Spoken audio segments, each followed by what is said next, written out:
8 iblis paling terkenal, yang kisahnya melegenda sepanjang zaman.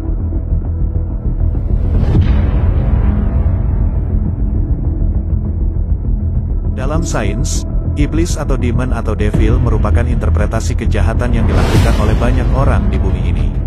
Namun, dalam pandangan sosial, budaya, dan agama, keberadaan iblis bisa dikatakan ada secara nyata dalam balutan fisik yang mampu berinteraksi dengan alam manusia. Bahkan, ada banyak kalangan ilmuwan cerdas yang pernah menemukan teori-teori sains hebat juga percaya dengan keberadaan atau eksistensi dari iblis ini, dicatat dalam laman Nature. Akan tetapi, pandangan mereka terhadap iblis mungkin agak berbeda dengan pandangan orang awam pada umumnya. Terlepas dari itu semua, pada sistem budaya dunia ini, ada banyak nama-nama iblis yang dipercaya eksis, bahkan sudah menjadi bagian penting dalam kultur manusia. Siapa saja mereka? Mari kita ulas bersama. Iblis yang pertama adalah Mammon. Dicatat dalam laman Britannica, iblis bernama Mammon atau Mammon merupakan iblis yang berkaitan dengan kekayaan dan harta dunia. Dalam agama Kristen, kata Mammon sendiri ada dalam Alkitab Perjanjian Baru dalam kitab Matius. Sejarawan dan kalangan akademisi meyakini bahwa Mammon merupakan interpretasi dari orang-orang yang serakah akan uang atau harta. Iblis yang kedua adalah Behemoth. Tidak dijelaskan secara detail bagaimana gambaran dari sosok Behemoth, iblis yang juga ada dalam kultur bangsa Eropa sejak zaman dulu. Namun, kalangan sejarawan meyakini bahwa Behemoth merupakan makhluk purba yang terkenal buas dan ganas meskipun tidak diketahui dari spesies apa.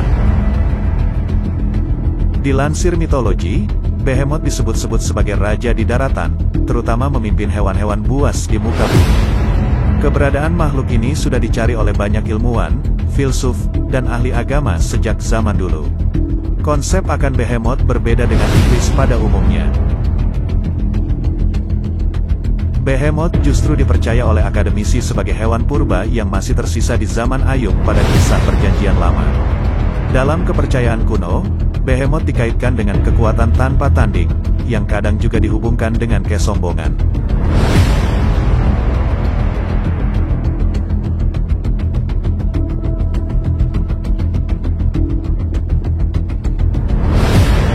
Iblis yang ketiga adalah Azazel. Seperti diulas dalam laman Britannica, Azazel dalam kepercayaan Yahudi kuno dimaksudkan untuk merujuk pada iblis atau roh jahat yang disebut-sebut sebagai iblis yang menyebabkan manusia jatuh ke dalam dosa untuk pertama kalinya. Itu sebabnya, dalam kepercayaan kuno, ada ritual persembahan yang melibatkan 2 ekor kambing jantan yang merepresentasikan kebaikan dan kejahatan. Dalam laman New World Encyclopedia, menurut ilmuwan dan ahli sejarah teologi, Azazel diserap dari 2 kata Ibrani kuno, yakni Azaz yang berarti kuat atau lancang dan El yang berarti Tuhan. Jika kata majemuk ini digambarkan secara utuh, makna Azazel bisa diartikan sebagai makhluk yang diciptakan kuat dan perkasa atau bisa juga gunung yang kokoh. Sementara, pada Alkitab Perjanjian Lama dijelaskan bahwa konsep Azazel merujuk pada kambing hitam yang dikorbankan, dilepaskan di padang gurun atau tebing, untuk acara ritual Yahudi kuno. Namun, kini banyak pihak meyakini bahwa Azazel merupakan konsep atau analogi dari perbuatan manusia dan tidak merujuk pada sosok tertentu. Iblis yang keempat adalah Asmodeus. Asmodeus digambarkan sebagai salah satu raja iblis yang dikaitkan dengan sifat-sifat berahi dan kemarahan, dikutip dalam laman ensiklopedia. Asmodeus atau Asmodai juga konon disebut-sebut menguasai dosa yang menjadi salah satu dosa paling mematikan. Kisah-kisah Asmodeus pernah muncul dalam kepercayaan-kepercayaan kuno sebagai simbol nafsu berahi. Dalam sebagian kisah, Asmodeus dikaitkan dengan perselisihan antara suami dan istri atau raja dengan ratunya yang menyebabkan peperangan dahsyat. Dalam ajaran Kristen Renaissance, dia dikenal sebagai raja dari 9 neraka. Asmodeus juga dikenal dalam legenda Talmud dalam kisah pembangunan kuil Salomo. Asmodeus menempati posisi sebagai salah satu dari 7 pangeran neraka.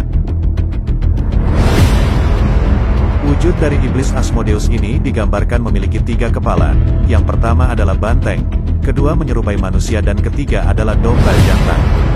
Tidak hanya itu, ia pun memiliki ekor ular dari mulutnya yang dapat mengeluarkan api dan menunggangi naga neraka.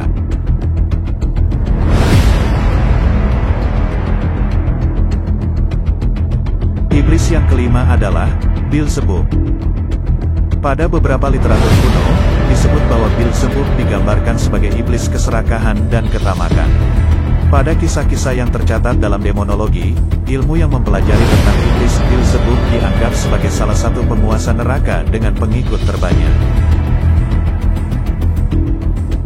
Dalam kepercayaan kuno lainnya, Beelzebub dikonotasikan sebagai persembahan berhala yang direpresentasikan dengan gambaran hewan lalat, dilansir laman Occult World.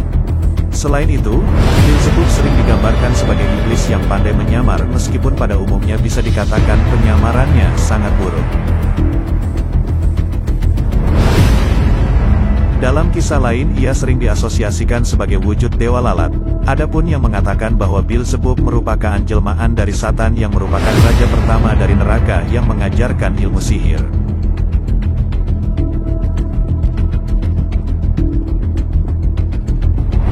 Iblis yang keenam adalah Abaddon.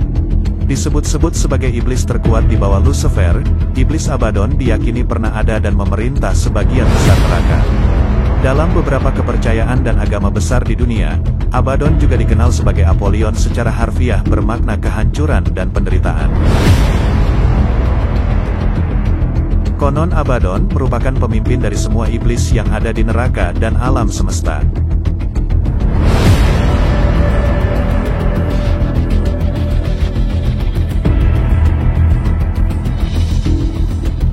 Iblis yang ketujuh adalah Leviathan. Leviathan merupakan makhluk besar penguasa lautan. Menurut laman Smithsonian Magazine, makhluk-makhluk besar di zaman prasejarah memang pernah ada. Dengan konsep dan penyebutan nama yang berbeda, spesies purba penguasa lautan pernah eksis akibat masifnya jumlah oksigen di zaman bumi purba. Leviathan merupakan sosok iblis yang dikenal di dunia. Leviathan itu sendiri juga merupakan perwakilan dari 7 dosa mematikan, yang dilambangkan sebagai sifat iri, Infi. Leviathan sering muncul dan wujudnya sering digambarkan sebagai sosok iblis yang memiliki mulut yang sangat besar serta mengerikan yang berada dan mendiami laut lepas dan akan memangsa apapun yang ada di hadapannya. Leviathan dipercaya sebagai penguasa lautan yang melambangkan air, bersama dengan Zis iblis yang menguasai udara dan Behemoth iblis penguasa daratan. Leviathan iblis yang satu ini dianggap sebagai salah satu penjaga neraka di mana mulutnya yang besar dilambangkan dengan pintu neraka. Iblis yang kedelapan dan terkuat adalah Lucifer. Berbeda dengan iblis-iblis lainnya, Lucifer atau Satan digambarkan sebagai iblis yang berparas tampan dan gagah. Dalam dunia kekristenan, Lucifer merupakan pimpinan tertinggi dari semua iblis yang ada. Nama Lucifer merujuk pada nama bintang fajar yang ada di Alkitab karena memang Lucifer diambil dari bahasa Latin, yakni lux atau lucis yang artinya cahaya dan vere yang maksudnya sebagai pembawa.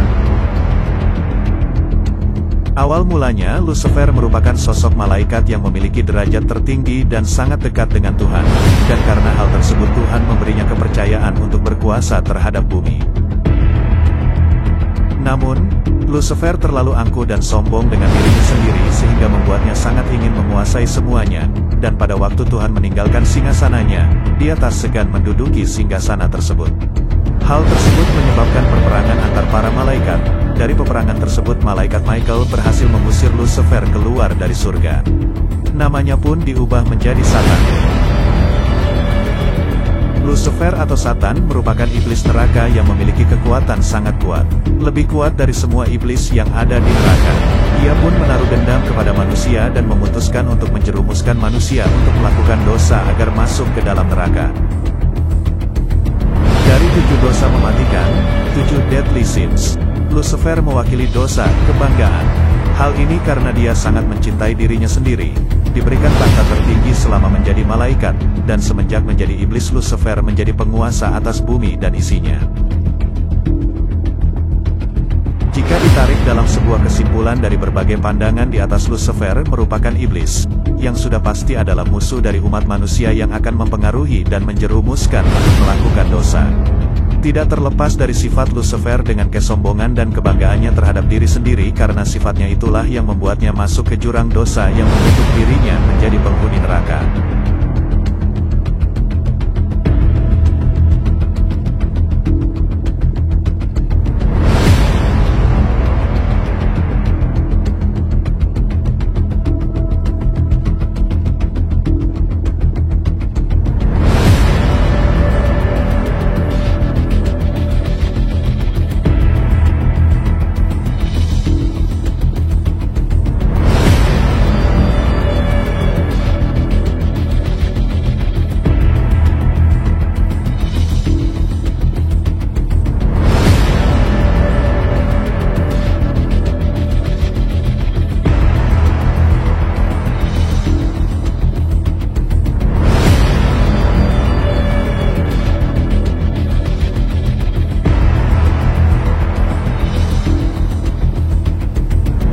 Semoga sahabat semua selalu dilindungi oleh kebaikan, dan dijauhi dari sifat yang ada di iblis.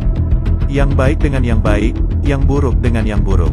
Tiada yang sempurna memang, semoga informasi ini dapat menambah pengetahuan kita semua.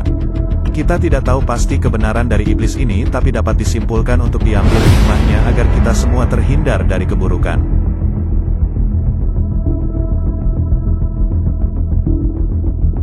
Terima kasih sudah mengunjungi channel Lokomotif Dastan.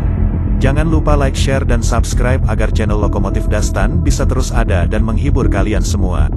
Terima kasih, sampai jumpa di video selanjutnya.